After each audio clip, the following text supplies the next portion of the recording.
दोस्तों मार्केट के अंदर ना इन्वेस्टमेंट को लेके बहुत क्रेज होता है लोगों के अंदर, बट कुछ लोग ना राइट इन्वेस्टमेंट कैसे करते हैं ये नहीं जानते हैं। वीडियोस तो बहुत हैं, यूट्यूब पे लाखों हजारों वीडियोस हैं, सोशल मीडिया पे भी आप हजारों इन्फ्लुएंसर्स देखते हो, हजारों वीडियोस देखते हो, बट तब भी लोग ना राइट इन्वेस्टमेंट चूज नहीं कर पाते हैं, राइट म्यूचुअल फंड चूज नहीं कर पाते हैं कि कहाँ उनको म्यूचुअल फंड में पैसा लगाना है और कौन सा आपके लिए बेस्ट है।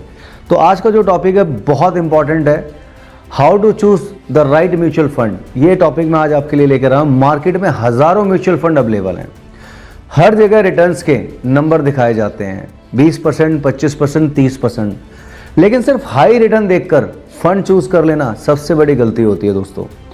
अगर आप सही म्यूचुअल फंड चूज करना चाहते हो तो आज मैं आपको 6 क्लियर स्टेप्स बताने वाला हूं। इस वीडियो के बाद आप किसी भी म्यूचुअल फंड को खुद एनालिसिस कर पाओगे। तो वीडियो को दोस्तों एंड तक जरूर देखना और चैनल को सब्सक्राइब करना मत भूलना। आपके एक सब्सक्राइब से बहुत मोटिवेशन मिलता है, आपके एक लाइक से बहुत मोटिवेशन मिलता है। तो चलिए अब वीडियो को आगे कंटिन्यू करते हैं। पहले नंबर पे मैं आपको बताने जा रहा हूं, अपना गोल क्लियर करो सबसे पहले कि आपको इन्वेस्टमेंट करनी कहाँ है और कैसे करनी है। सबसे पहले फंड नहीं, अपना गोल चूज करो दोस्तों, क्योंकि आपको आपका गोल ही आपकी मंजिल तक पहुंचाता है। जैसे कि गोल की अगर मैं बात करूं तो गोल लोग कैसे बनाते हैं। 3 साल में कार लेना चाहते हो, 5 साल में घर डाउन पेमेंट देकर लेना चाहते हो, या 15-20 साल के लिए रिटायरमेंट प्लानिंग करना चाहते हो, तो आपका गोल आपके पास क्लियर होना चाहिए कि आपको किस टाइम तक क्या करना है। शॉर्ट टर्म गोल के लिए इक्विटी फंड गलत हो सकता है, लॉन्ग टर्म गोल के लिए सिर्फ एफडी माइंडसेट गलत हो सकता है दोस्तों। गोल क्लियर नहीं तो फंड सिलेक्शन भी क्लियर आप कभी नहीं कर पाओगे। तो सबसे पहले स्टेप नंबर 1 में मैंने आपको बताया कि आपका गोल बिल्कुल क्लियर होना चाहिए कि आपको किस टाइम तक क्या चीज अचीव करनी है। अब बात करते हैं रिस्क कैपेसिटी की दोस्तों। रिस्क कैपेसिटी को समझो, हर म्यूचुअल फंड का रिस्क लेवल अलग होता है।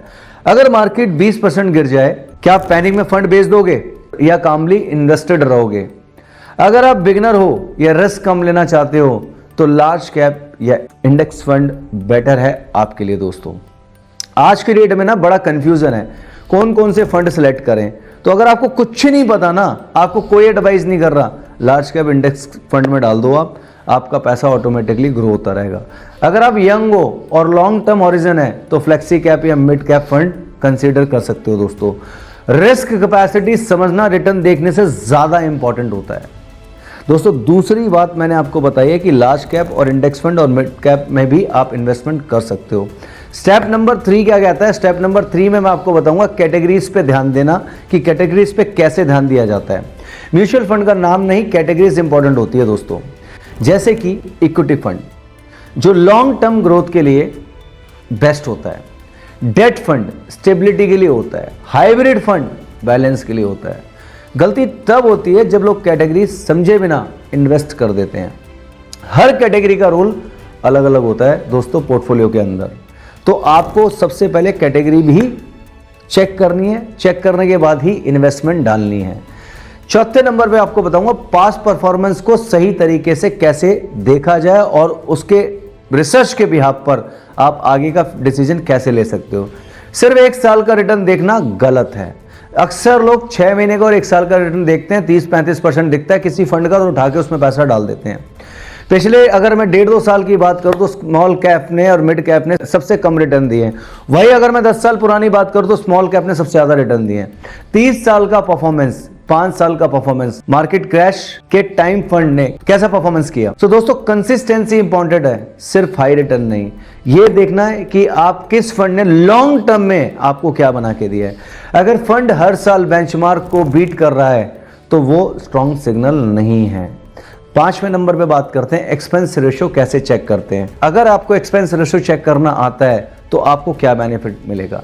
एक्सपेंस रेशियो मतलब फंड मैनेज करने का एनुअल चार्ज। अगर 2 फंड्स सेम रिटर्न दे रहे हैं लेकिन एक का एक्सपेंस रेशियो ज्यादा है तो लॉन्ग टर्म में आपका प्रॉफिट कम हो जाएगा। इंडेक्स फंड्स का एक्सपेंस रेशियो जनरली कम होता है, एक्टिव फंड्स में थोड़ा ज्यादा होता है। छोटा डिफरेंस भी 10-15 साल में बड़ा इंपैक्ट डालता है दोस्तों ओवरऑल पोर्टफोलियो के ऊपर। तो आपको एक्सपेंस रेशियो चेक करने के बाद ही अपना कैलकुलेशन बनाना है कि कहीं आपको नुकसान तो नहीं हो रहा है। 6 नंबर पे चलते हैं फंड मैनेजर एंड एयूएम की बात अगर हम करें तो फंड मैनेजर का एक्सपीरियंस इंपॉर्टेंट होता है दोस्तों।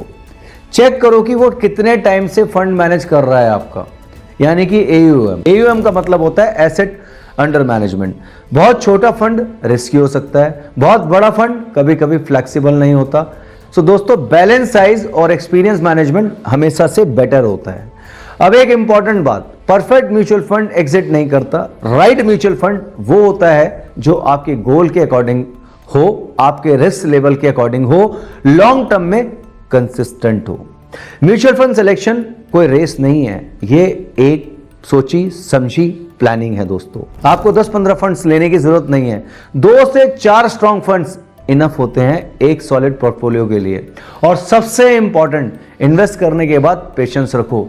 वेल्थ म्यूचुअल फंड से नहीं, डिसिप्लिन से बनती है। SIP कंटिन्यू रखो, मार्केट गिरने पर पैनिक मत करो, टाइम को अपना बेस्ट फ्रेंड बना लो। अगर आप स्मार्ट इन्वेस्टिंग करना चाहते हो तो आज से फंड सेलेक्ट करने का तरीका अपना चेंज कर दो। रिटर्न के पीछे मत भागो, स्ट्रेटेजी के पीछे भागो दोस्तों। मिलते हैं नेक्स्ट पावरफुल फाइनेंस वीडियो में आपके साथ। जब तक के लिए थैंक यू सो मच।